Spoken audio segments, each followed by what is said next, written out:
नमस्कार, प्रणाम आप सभी को। सावन की ढेर सारी शुभकामना। बहुत पता नहीं कैसे कैसे करके समय ही नहीं मिल पाता। तो एक सोमवार तो सभी का लगभग हो ही गया। सावन व्रत करना बहुत ज़्यादा ज़रूरी भी है और अच्छा भी है। इसके साथ साथ हम एक चीज़ ज़रूर कहना चाहेंगे, सावन का संकल्प और व्रत हर कोई लेता है। संकल्प मीन्स ये कि मंत्र पढ़ के कोई संकल्प नहीं लेता, लेकिन मन में ये संकल्प सबका रहता है कि पूरे सावन शिव जी की पूजा करना, सेवा करना। कोई कुछ नहीं कर पाता तो जल तो ज़रूर चढ़ा देता है। तो इसके साथ साथ कुछ चीज़ें ऐसी हैं जो हमें ध्यान देने योग्य हैं, बहुत ज़रूरी हैं।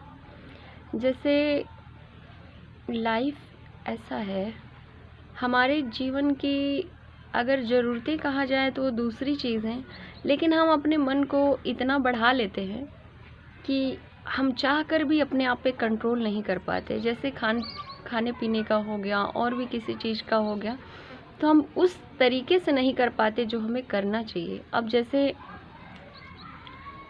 हर कोई अच्छा खाना खाना पसंद करता है। अच्छे में मतलब ये है कि तेल मसाला भुना तला ये सारी चीज़ें लोग बहुत ज़्यादा खाना चाहते हैं आज के समय में। वो भी ज़्यादा से ज़्यादा लोग जो है बाहर खाना पसंद कर रहे हैं, घर में वो भी नहीं खाते हैं, बहुत कम लोग खा रहे हैं। तो अगर कहा जाए उबली हुई भुनी हुई चीज़ खाएं तो ये बहुत कम लोग खा रहे हैं। अब मेरा मोटिव क्या है बोलने का, हम आपको बता रहे हैं। जैसे लहसुन प्याज अवॉइड कर देना, बैगन भूल से भी नहीं खाना, कद्दू नहीं खाना होता है, और ये सारी चीज़ें ऐसी हैं जो हमारे व्रत में हमें बिल्कुल भी नहीं यूज़ करना चाहिए। व्रत का मतलब ये हो गया जिस दिन हम सोमवार मंडे का व्रत करते हैं, लेकिन पूरे सावन का हमने व्रत किया है ना, कि पूरे सावन भर शिव जी की पूजा करेंगे, जल चढ़ाएंगे, अभिषेक करेंगे। बहुत लगभग हर घर में रुद्राभिषेक होता ही होता है। तो हम अपने मर्जी से कुछ भी कर ले, लेकिन रुद्राभिषेक के लिए मुझे पहले से तैयार होना पड़ता है, क्योंकि मेरा खान पान बिगड़ा हुआ है, हमारी शरीर बहुत अशुद्ध है। ये अन्यथा मत लीजिएगा मेरी बात का, लेकिन भगवान भगवान होते हैं। इनके किसी भी चीज़ को करने के लिए हमें थोड़ा अपनी तैयारी कर लेना। देखो, हर काम हम अपने मनमानी करते हैं, ये सही बात है। भगवान मुझे उंगली करके या उंगली पकड़ के मना करने नहीं आते। कुछ चीज़ें तो हम गलती में करते हैं जो मुझे पता नहीं होता, लेकिन कुछ चीज़ें हम जानबूझ के अवॉइड कर देते हैं, क्योंकि हम उतना कर नहीं पाते, ना तो उतना मेहनत कर पाते हैं, ना उतनी चीज़ों का परहेज कर पाते हैं। तो सीधी सी बात यह है, कहने का है, सावन में हरी चीज़ें नहीं खाई जाती। जैसे हरे पत्ते वाले साग तो बिल्कुल भी नहीं खाया जाता, क्योंकि 12 महीने में कुछ चीज़ें ऐसे हैं जो 12 महीने के लिए अलग अलग हैं।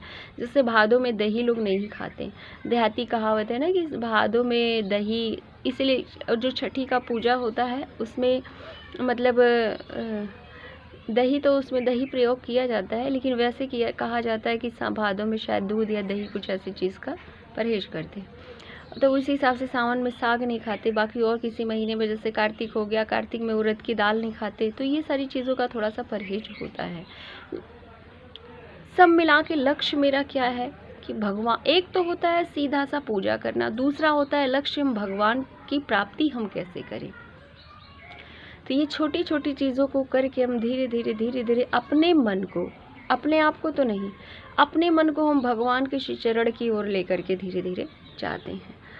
वो ऐसा ही होगा, क्योंकि भगवान की बातें, भगवान का नाम बहुत कठिन है, जो मुंह में आता नहीं जल्दी। आदमी हर काम कर लेगा, हर बक करेगा, हर सारी चीज़ें करेगा, लेकिन भगवान का नाम लेने में उसे बड़ा असमर्थता होता है, कोई नहीं कर पाता।